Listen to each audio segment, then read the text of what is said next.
안녕하세요. 이슈몬스터입니다. 일본의 수출 규제에도 불구하고 삼성전자의 반도체 독주가 더욱 굳건해지는 상황입니다. 삼성전자의 글로벌 D램 점유율은 2019년 1분기 41%, 2분기 43%에 이어서 3분기에는 47%로 전망되고 있습니다. 전세계 D램 시장의 절반 가까이를 삼성전자가 차지하게 되는 것입니다. 삼성전자는 낸드 플래시에서도 경쟁사들을 큰 폭으로 따돌리고 있습니다. 지난 19일 삼성전자는 3가지 신기술을 적용한 역대 최고 성능의 SSD를 발표했는데, 이번에 세계 최초로 새롭게 적용한 기술은 낸드 칩이 오류가 난 경우에도 SSD가 정상 작동하는 네버다이, 한 대의 SSD를 수십 명의 사용자가 나누어 쓰는 SSD 가상화, 초고속 동작에서도 데이터를 정확히 판독하는 V낸드 머신러닝 기술입니다. 특히 네버다이 기술은 낸드 플래시의 혁신이라고 평가되는 기술입니다. 서버나 데이터 센터에 사용되는 SSD는 내부에 수백 개의 낸드 칩이 들어있는데, 그중 단 하나만 오류가 나도 시스템을 멈추고 SSD 통째로 교체해야 하는 단점이 있었습니다.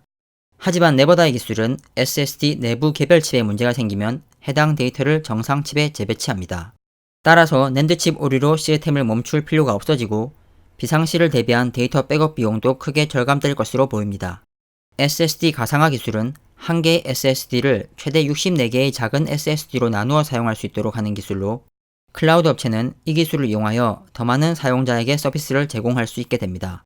V낸드 머신러닝 기능은 데이터의 정확도를 높이는 기술입니다.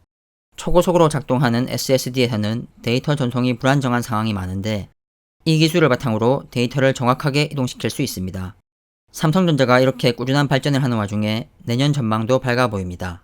데이터 센터 수요가 급증하며 그동안 투자를 미뤄왔던 주요 클라우드 업체들이 투자를 늘리는 분위기로 돌아섰기 때문입니다.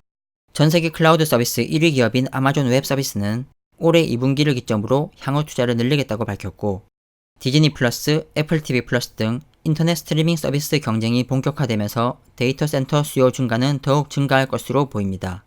또 마이크로소프트, 구글 등이 클라우드 게임 준비에 박차를 가하면서 반도체 수요가 예상보다 더 커질 것이라는 전망도 나오고 있습니다.